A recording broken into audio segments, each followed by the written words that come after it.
Com grande criatividade e talento natural para a batalha, Luffy conseguiu criar transformações incríveis, que aumentam consideravelmente sua força, velocidade e defesa. Essas formas únicas que ele concebeu após muito explorar as habilidades de sua fruta são chamados de Gears. Cada um possui qualidades diferentes e desvantagens correspondentes. Por isso, no vídeo de hoje, nós vamos analisar todas essas técnicas para entender exatamente como cada uma delas funciona, quais são seus pontos fracos e algumas informações bem curiosas sobre essas transformações que talvez você, mesmo sendo grande fã de One Piece, ainda não saiba. O Oda é malandro e eu tenho certeza que você vai gostar. Então, por favor, tá? Já deixa aquele like, não esquece que eu sou o Lip e também se inscreve aí no canal para receber mais vídeo, conteúdo diário de One Piece. Gear Second é uma técnica que aumenta a força, a velocidade e a mobilidade de seu usuário. Após levar uma surra da CP9, Luffy percebe que precisa ficar ainda mais forte para proteger seus companheiros, e para isso ele precisa de novos recursos. Assim, no capítulo 388, para lidar com o Rokushiki de Blue Eno, estilo de luta poderoso da CP9, Luffy usa sua constituição de borracha para bombear o sangue por seu corpo, causando uma grande aceleração em sua corrente sanguínea. Essa condição permite que ele faça movimentos mais rápidos, consequentemente gerando mais força em seus ataques. Isso só é possível devido ao seu corpo de borracha, porque assim o protagonista não precisa se preocupar com a integridade de suas artérias e consegue aguentar esse forte fluxo interno que gera uma imensa quantidade de vapor. O efeito colateral mais severo do Gear Second é mencionado por Rob Lucci ao estimar como essa habilidade de Luffy funciona. O Leopardo do Governo Mundial diz que cada vez que é ativado, esse Gear diminui o tempo de vida do Luffy, mas esse não era o único empecilho dessa habilidade. Antes do time skip, ele iniciava essa técnica usando sua perna como bomba para aumentar o fluxo sanguíneo em todas as partes do seu corpo. Ele só podia usar por um curto período de tempo, porque esse estado aí esgotava sua estamina rapidamente. Pouco a pouco ele foi se acostumando com a técnica, mas um upgrade considerável foi mostrado após o time skip. Depois de treinar 2 anos na ilha Rusukaina, Luffy aprimorou e muito seu controle sobre esse Gear, porque agora ele é capaz de ativá-lo rapidamente em qualquer membro específico do seu corpo, sem precisar usar a habilidade através de toda a sua estrutura. Isso faz com que a técnica seja menos danosa e menos fatigante, e ainda mais poderosa por estar concentrada em apenas uma parte do corpo do Luffy. Hoje sua proficiência com Gear Second é tão grande que ele chegou num nível que parece usar essa técnica naturalmente, sem precisar de nenhuma preparação e como se já não tivesse mais nenhum efeito colateral. Por assim dizer, o Gear Second parece ter se tornado uma transformação base para o Luffy, uma habilidade padrão para o personagem enquanto está em combate. Agora vamos para o Gear Third, uma habilidade que permite que Luffy infle seus ossos, aumentando sua estrutura corporal e o tornando capaz de proferir golpes bem mais poderosos que o normal. A primeira vez que Luffy utilizou seu Gear Third não foi contra o Rob Lucci no capítulo 421. Sua primeira aparição, entre aspas, foi no capítulo 403, sendo usado para abrir uma porta de ferro fechada por Spandan. Só que a gente não viu nada, então dá para considerar sua introdução mesmo sendo contra o Rob Lucci. Para utilizar o Gear Third, Luffy morde a ponta de seu dedo, assopra ar dentro de seus ossos e o transfere para a parte do seu corpo desejada. Porém, antes do time skip, como consequência, essa forma o deixava encolhido após o uso, quase como um Tontata, mas um pouquinho maior. Ou seja, uma habilidade que precisava ser usada com muita cautela, porque o efeito colateral o colocava em uma situação muito vulnerável. Mas tudo isso foi resolvido com o refinamento dessa técnica e Luffy nunca mais ficou pequeno depois de usá-la. Mas o aprimoramento dessa habilidade durante o time skip também trouxe algumas evoluções interessantes. Antes, o Gear Third aumentava o braço inteiro do Luffy, do início ao fim, fazendo com que seus ataques fossem um pouco mais lentos e não tão intensificados como realmente poderiam ficar. Porém, depois de passar 2 anos em Rusukaina, Luffy aprendeu a controlar o ar que é armazenado dentro de seu corpo, sendo capaz de utilizá-lo de maneira totalmente concentrada atrás de seu punho, ao invés de dispersado através de todo o seu braço. Isso possibilita que seu ataque seja intensificado e a maior parte do Luffy permaneça em estado natural da borracha, permitindo que ele o estique mais do que a forma anterior do Gear Third, sendo capaz de produzir um ataque bem mais rápido e poderoso. O Gear Fourth é uma transformação que concebe muita velocidade e força a Luffy através do inflar de seus músculos. Com a introdução do Haki do armamento, nosso protagonista possui uma nova ferramenta para mesclar com seu estilo de luta. Usando sua incrível imaginação e a referência dos animais de Rusukaina, ele se aproveita do endurecimento do Haki do armamento e cria o Gear Forth, uma transformação que possui 3 formas diferentes. Acho que a partir de agora eu vou falar 4ª marcha e 5ª marcha, porque eu já sei que os fiscais da língua indo-europeia germânica ocidental que surgiu nos reinos anglo-saxônicos da Inglaterra tão on e vão querer corrigir qualquer coisa, mas a real é que eu simplesmente não tô nem aí. Gear Fifth e Gear Forth. A primeira forma do Gear Forth que vemos é o Boundman, utilizada no capítulo 758 contra o Doflamingo. Luffy sopra ar em seus músculos e infla seu corpo, imbuindo parte deles em Haki. Assim, o Homem Borracha consegue manter o ar pressionado dentro de si, sem precisar expandir tanto seu corpo como o Gear Third, porque essa expansão parece estar sendo limitada pela armadura de Haki. Enquanto ele tiver energia para usar o Bosushoku, essa transformação será mantida, mas quando seu Haki se esgotar, ele vai precisar de 10 minutos para entrar no Boundman novamente. Mas isso só acontece em suas primeiras transformações, porque depois, aprimorando a técnica, Luffy não precisa mais desse tempo para descansar e consegue usar a habilidade por um período bem maior e sem um efeito colateral tão inconveniente.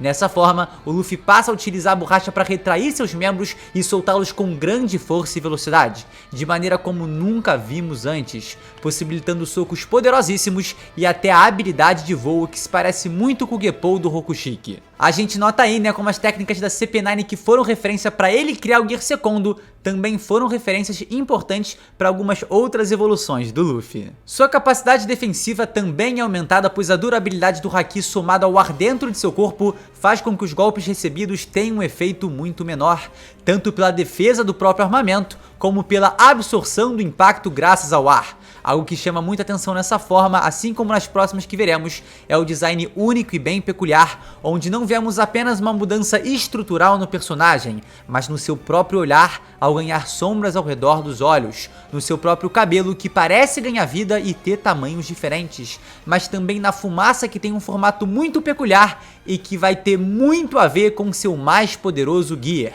Mas por enquanto, vamos para o Tankman. Durante sua batalha com Charlotte Cracker no capítulo 842, Luffy revelou essa forma um tanto quanto peculiar do Gear Forth que esconde um segredo.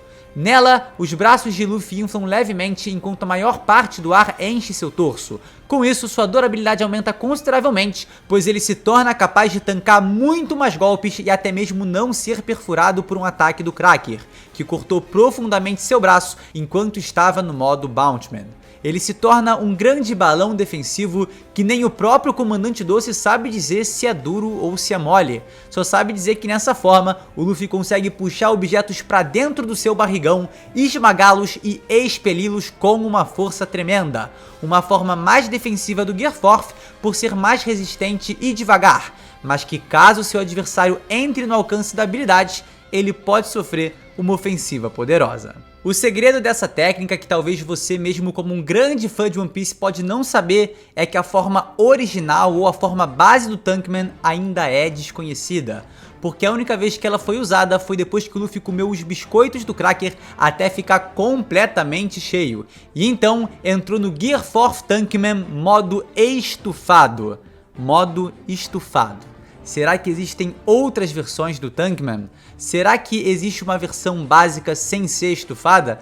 Fica aí um breve questionamento sobre essa técnica do Luffy. E para fechar as formas do Gear Forth, temos o incrível Snakeman, que aparece pela primeira vez no capítulo 895 contra Charlotte Katakuri. Após perceber sua grande desvantagem contra o Comandante Doce, Luffy precisou compensar a visão do futuro de seu oponente, aumentando sua velocidade e alcance. Por isso, ele infla seus músculos, mas mantém o ar e a pressão distribuídos igualmente por toda a sua estrutura, não apenas focando na parte superior, como nas duas formas anteriores. Nesse aqui, ele até parece que treina a perna, né, para não ficar com aquele corpo de corneto canelinha fininha de graveto. Assim, ele tem um aumento tremendo em sua velocidade e ainda mantém a habilidade de retrair seus membros como no Boundman. Nessa forma, ele também tem uma enorme aceleração na mudança de direção dos seus golpes, o que torna a trajetória de seus ataques ainda mais imprevisível. Então a gente pode notar que cada forma do Gear Forth é focada em um atributo. Boundman, a força.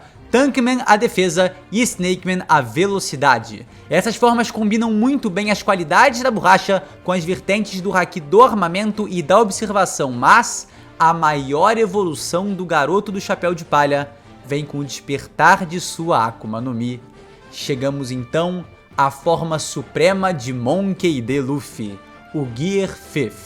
Sua transformação em Nika, o deus do sol, em que quanto mais ele ri, mais forte ele fica. O poder do guerreiro da libertação, capaz de distribuir sorrisos para todos ao seu redor. Nessa forma revelada no capítulo 1044, Luffy consegue transformar todo o ambiente em borracha, mas suas verdadeiras capacidades vão muito além disso, porque estão diretamente relacionadas à sua imaginação.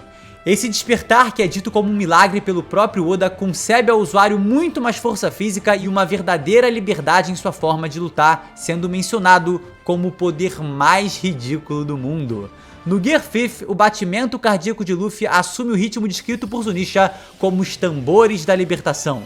Seu cabelo e roupas ficam brancos e nuvens flutuam ao redor de seu pescoço, semelhantes às nuvens de vapor que o acompanham no Gear 4.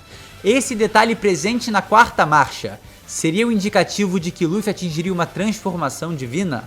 Afinal, é o mesmo laço que vemos na forma final do deus Enel e na fruta divina de Yamato. Enfim, a quantidade de haki do rei liberado no Gear 5 é assustadora e foi suficiente para ser sentida por todo o Onigashima, derrubando vários piratas das feras no processo. Além da sua mente ficar muito mais livre e poderosa, seu corpo, devido à natureza do despertar de uma Zoan, também alcança um nível de durabilidade que supera todas as formas anteriores. Agora ele pode até mesmo se tornar uma espécie de ser maleável que absorve os golpes da criatura mais forte do mundo sem tomar um verdadeiro impacto do ataque. Seu corpo pode até ser esmagado, mas logo volta para sua forma original. Luffy também se torna capaz de utilizar tanto a inflação dos ossos do Gear 3 quanto a inflação dos músculos do Gear 4 sem a necessidade de antes bombear ar em seu corpo. E ainda mais incrível do que isso, Luffy pode assumir uma forma gigantesca quando bem entender, elevando o nível de seus golpes a um novo grau. A natureza da borracha também pode ser estendida através do ambiente ao seu redor, e a gente pode ver isso sendo feito, cara, de maneira sem precedentes em condições nunca antes vistas, como por exemplo quando Luffy segura um fucking raio ao transformá-lo em borracha, como sugere o Road to Laugh Tale volume 3, ou quando Luffy entra por dentro do corpo do Kaido, fazendo com que ele se expanda de maneira nada habitual, esticando os olhos igual um doido, cara, e muito mais. Isso faz com que o despertar da Hito no Mi modelo Nika seja até então o único revelado capaz de influenciar elementos intangíveis como raio e até seres vivos com as propriedades de sua fruta. Então, como a gente pode ver, o Gear 5 permite ao Luffy lutar como bem deseja, tendo como limite apenas sua imaginação ilimitada. Mas apesar da força ímpar dessa forma, devido à sua inexperiência com ela, Luffy consome muita energia para mantê-la, ao ponto que ele entra em um estado de envelhecimento profundo assim que volta à sua forma normal, junto, é claro, a uma grande quantidade de exaustão e fadiga. Um efeito colateral pequeno se comparado à extensão imensurável de poderes que a forma lhe permite. Eu sinto que posso fazer qualquer coisa, acho que posso lutar ainda mais. O som do meu coração também tá engraçado. Esse é o meu ponto mais alto. Esse é o Gear 5. E esse é o vídeo, tá? Espero que você aí tenha gostado. Não esquece, mano, de deixar aquele like, tá? De deixar aquele like que ajuda pra caramba e também se inscrever no canal se você, meu querido, ainda não é inscrito. E é isso, mais uma vez, muito obrigado mesmo por me acompanhar até aqui. E a gente vai se ver sem sombra de dúvidas num próximo vídeo. É isso, galera. Valeu!